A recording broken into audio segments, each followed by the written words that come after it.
warahmatullahi wabarakatuh. Kami dari kelompok 2 yang beranggotakan Muhammad Wila Chandra Ramadan, absen 24. Gita Arta Budiman, absen 25. Aditya Ragilia, absen 2. Nur Firji Mupriatawah, absen 26. Raiza Faizan Indonesia, absen 29. Hanaya Pisesa, absen 17. Akan menampilkan bagaimana cara pembuatan kefir menggunakan susu UHT dan susu pasteurisasi. Selamat menyaksikan. Halo semuanya, sebelum memulai proses pembuatan kefir, pertama-tama saya akan menyebutkan alat dan bahan untuk proses pembuatan kefir. Pertama ada bibit kefir, lalu ada susu pasteurisasi, lalu ada susu UHT, lalu ada saringan kain, lalu ada wadah kaca, sendok kayu, wadah plastik, kain tipis, dan corong. Baik teman-teman, mari kita mulai saja langkah-langkahnya. Pertama kita tuangkan susu pasteurisasi ke dalam wadah dan cuci terlebih dahulu biji kefir menggunakan susu pasteurisasi. Aduk-aduk. Setelah itu siapkan wadah untuk menyaring susu agar terpisahkan biji kefir dan susunya. Setelah kita saring, kita masukkan kembali biji kefir yang telah dicuci ke dalam wadah plastik menggunakan sendok kayu. Setelah itu kita siapkan wadah kaca, masukkan biji kefir 1 sendok dan tambahkan susu pasteurisasi sebanyak 500 ml.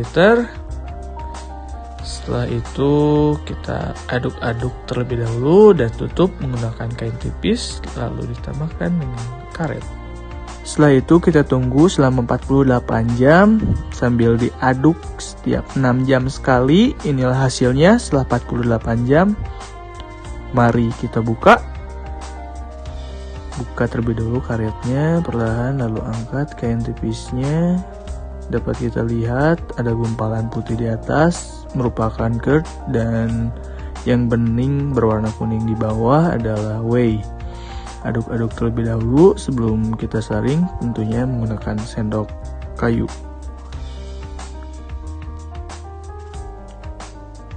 Setelah teraduk sempurna, kita siapkan wadah dan saring perlahan agar tidak tumpah.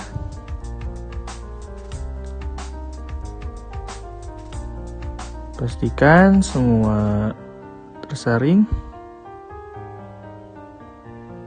Kita dapat menggunakan kembali biji atau bibit kefir yang telah disaring ini.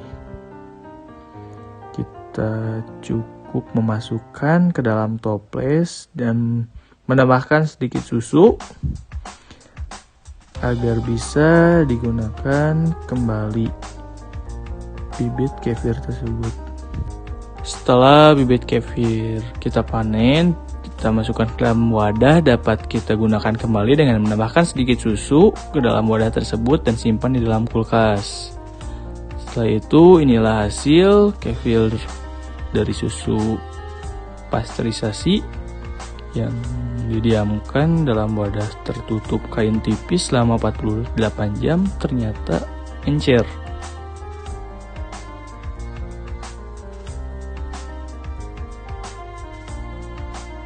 Lalu kita pindahkan ke dalam wadah kefir tersebut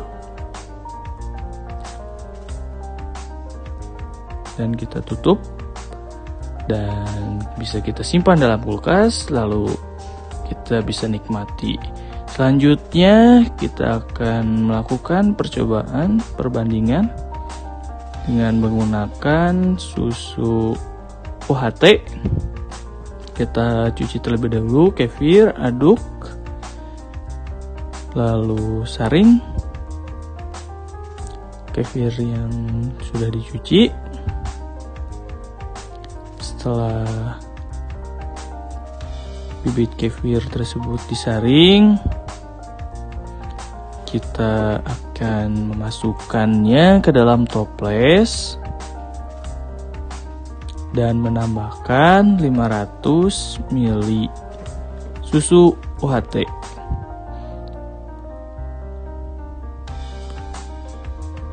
Kita tambahkan 500 ml susu UHT.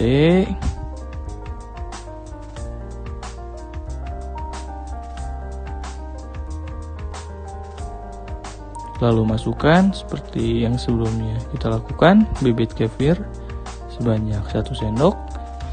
Aduk-aduk hingga merata, jangan sampai hancur bibit kefirnya ya. Lalu selanjutnya kita akan tutup menggunakan kain tipis dan bantuan karet agar udara di dalam terjaga. Lalu yang kedua, kita akan menggunakan susu pasteurisasi. Namun kali ini kita akan mencoba mendiamkannya selama 72 jam. Sedangkan yang sebelumnya kita hanya menggunakan waktu 48 jam. Sama seperti sebelumnya, kita tutup. Nah, inilah hasil dari susu UHT yang didiamkan selama 48 jam. Sama seperti sebelumnya, tiap 6 jam sekali kita aduk. Kita saring hasilnya setelah 48 jam.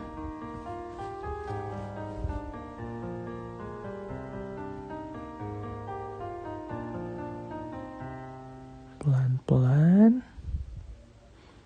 agar semua tersaring.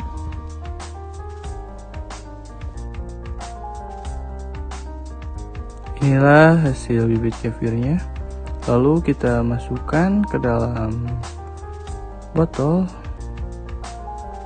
hasil dari kefir susu UHT, dan ini adalah hasil dari susu pasteurisasi yang kedua, karena ini selama 72 jam, berbeda dengan yang sebelumnya.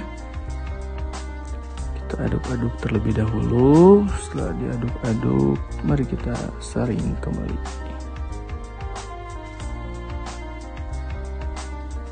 Kita masukkan perlahan.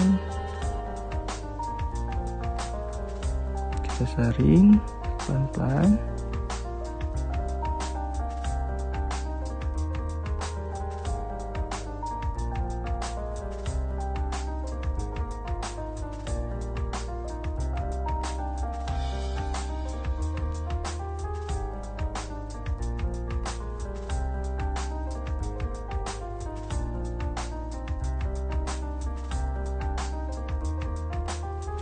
Ini adalah hasil panen kita, bibit kefir yang telah digunakan untuk membuat kefir menggunakan susu pasteurisasi selama 72 jam. Inilah hasil kefirnya, lebih kental daripada susu pasteurisasi yang didiamkan selama 48 jam. Kita masukkan ke dalam botol plastik agar tahan dan awet disimpan di kulkas. Pada waktu fermentasi ke 30 jam, susu pasteurisasi sudah terbagi menjadi 2. Seperti gambar berikut dapat dilihat, curd dan whey telah terlihat, sedangkan susu UHT belum terbagi menjadi 2 pada waktu 30 jam.